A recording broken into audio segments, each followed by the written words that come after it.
Bonjour. Nous allons parler du traitement des résultats d'un scrutin législatif. Plus précisément, d'un scrutin de liste bloquée, obéissant aux règles du régime de représentation proportionnelle, et dont l'attribution des sièges s'opère selon le système de la plus forte moyenne. Commençons. Tout d'abord par les données disponibles. Nous disposons comme chiffre dans la circonscription Oméga de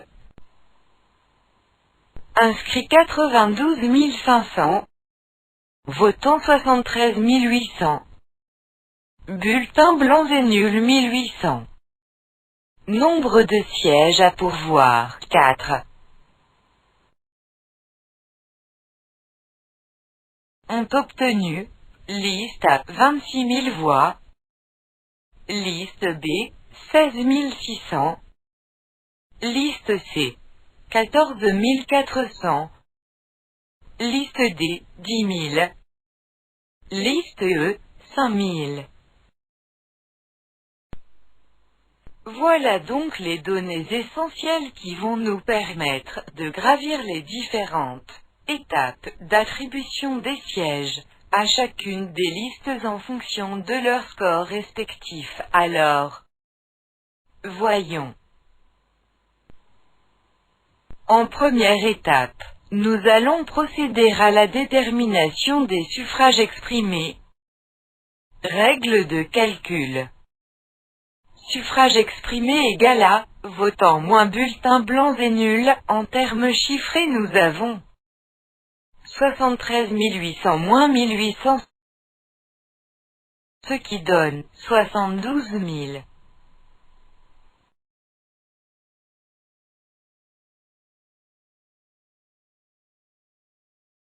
En deuxième étape, nous allons procéder au calcul du quotient électoral. Quotient électoral égale à suffrage exprimé divisé par nombre de sièges à pourvoir, ce qui donne en chiffres 72 000 divisé par 4, ce qui fait 18 000.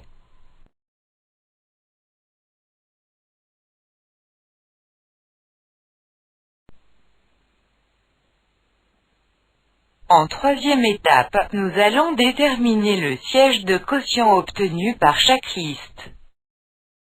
En règle de calcul, le siège de quotient SQ est égal à voix obtenues divisé par quotient électoral.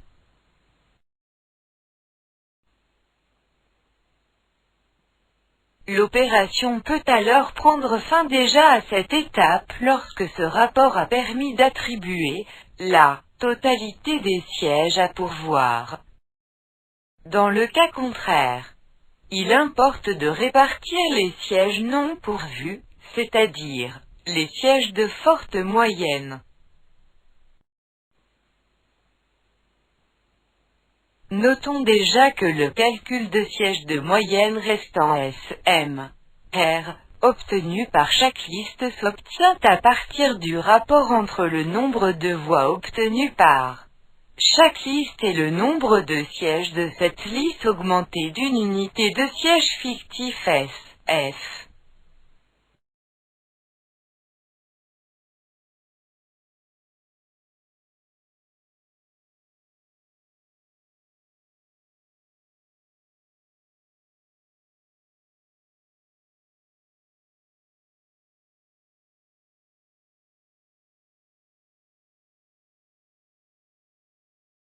Alors reprenons les étapes 3 et 4 avec les données chiffrées, à travers une première colonne.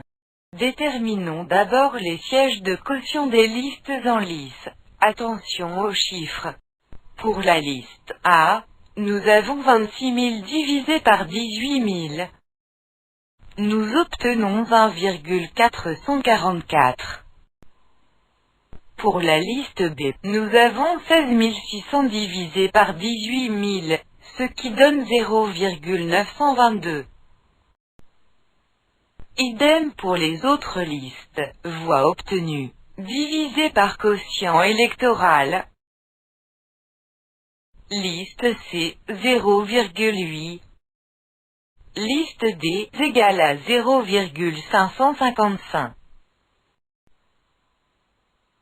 Enfin pour la liste 1E, 5000 divisé par 18000, issu 0,277. Passons aux observations.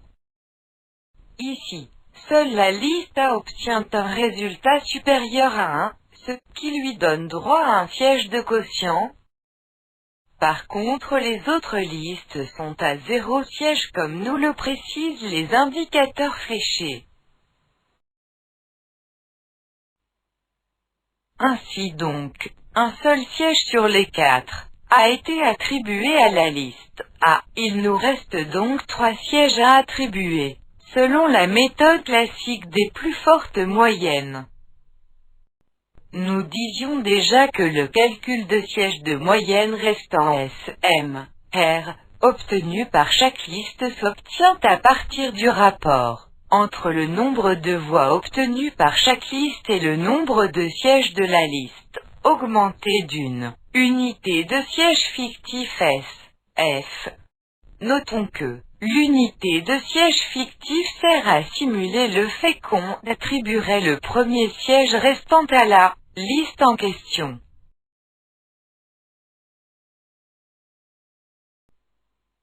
Ainsi le premier siège de forte moyenne restante est attribué à la liste pour laquelle ce rapport est le plus élevé. Observons donc les opérations de détermination du premier siège de moyenne restant. La liste A ayant déjà un siège réel, ses voix seront divisées par 2, 2 étant la somme du siège réel et du siège fictif.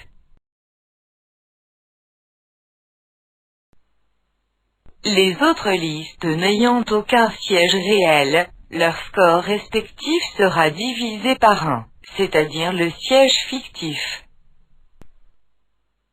Nous remarquons que le résultat de la liste B est le plus élevé, ce qui lui donne droit au premier siège de forte moyenne, comme l'indique notre cadre sélecteur jaune. Alors devinez qu'il reste encore 2 sièges de forte moyenne à pourvoir.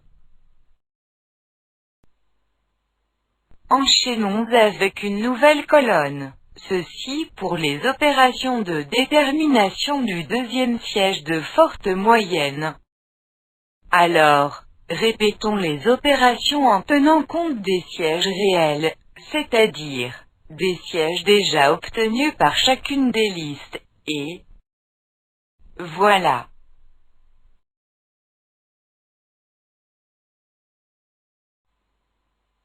Alors la nouveauté dans cette colonne, c'est que la liste B avait bénéficié d'un siège réel, et donc se retrouve avec une moyenne moins importante sans doute que la liste C, qui dispose de la plus forte. La liste C remporte donc le siège de forte moyenne de cette colonne.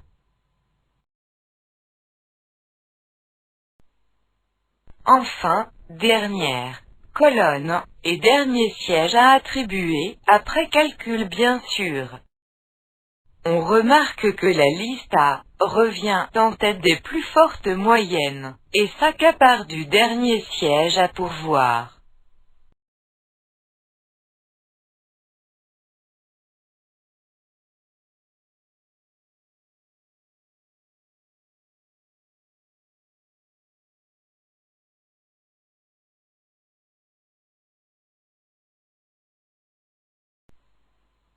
Au total, nous nous retrouvons avec 2 sièges pour la liste A, dont un siège de quotient, et un siège de forte moyenne, liste B, un siège de forte moyenne, liste C, un siège de forte moyenne, ce qui fait en tout 4 sièges attribués. Nous voici donc à la fin de notre exemple pratique. Rappelons que Ce document a été conçu par Fimoon pour servir de support à l'application eFimoon Scrutin. Avec la présentation, ma modeste voix, traitée bien sûr, de Google Traduction.